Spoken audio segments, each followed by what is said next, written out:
Welcome to the Genius Factory. Enjoy the video.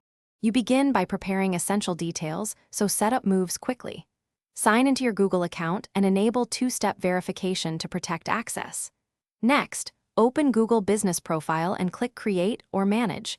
Choose whether you represent a single location or chain. Enter the exact business name and primary address now, because consistency matters for search. Once done, add a contact phone and website. These are how customers reach you. Make sure your category reflects what you do to improve visibility immediately. Once you've entered basics, you verify ownership and expand the profile. Choose the verification method offered. Postcard is common, but phone or email may appear. Pick the fastest option and follow the instructions exactly.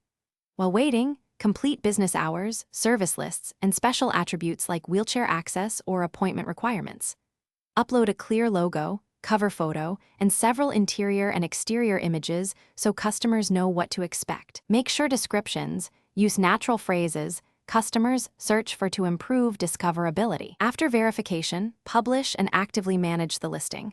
You want customers to find accurate, current info. Enable messaging and booking if available and reply promptly to reviews. This boosts engagement and trust. Use insights to monitor how people find you, which searches lead to calls, and which photos perform best, then iterate. If verification or updates fail, recheck the address formatting and account email, confirm no duplicate listings, and request a new verification. You can also contact support if problems persist. Thanks for watching. If you found this helpful, don't forget to like and subscribe.